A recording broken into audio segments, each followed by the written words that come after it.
Hello, आज चाहिँ म गराउन जाँदैछु जेट बोन्साई। मैले चाहिँ यहाँ एउटा ड्रेनेज होल भएको चाहिँ एउटा भाँडा लिएँ अनि त्यस पछाडि यो चाहिँ मेरो चाहिँ जेट प्लान्ट जुन चाहिँ मैले कटिङबाट प्रोपोगेट गरेको थिएँ अनि एकदम राम्रो प्रोपोगेट भइसकेको छ। अनि यहाँ चाहिँ ओइल ड्रेनेज सोइल मिक्स पनि लिइसकेको छु अनि यो पटमा चाहिँ म चाहिँ दुईवटा चाहिँ सानो ढुङ्गा हाल्दैछु फर ड्रेनेज।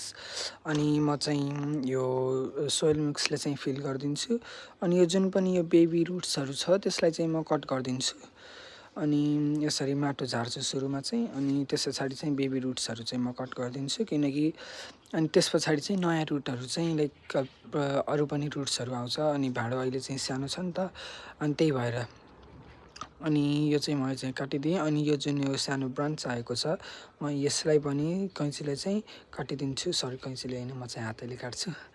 अनि त्यस पछाडि यो चाहिँ तलको 4-5वटा लिभ्स पनि म चाहिँ भाँचिदिन्छु र मलाई चाहिँ बोन्साई गराउनु थियो एकदम लाइक ठिक ट्रङ्क भएको बोन्साई। यो चाहिँ सानो हो बट ट्राई गर्दैछु for the first time ever. अनि अब चाहिँ म चाहिँ यो भाँडामा हालेर चाहिँ पुरै माटोले चाहिँ माथिसम्म चाहिँ फिल गरिदिन्छु यसरी। अनि यो चाहिँ केही डेकोरेटिभ वाइट पेबल्सहरू थियो मसित चाहिँ म चाहिँ यो पनि हालिदिएँ। यो चाहिँ फाइनल लुक अनि ठुलो भएपछि कस्तो हुन्छ देखाउँला है त।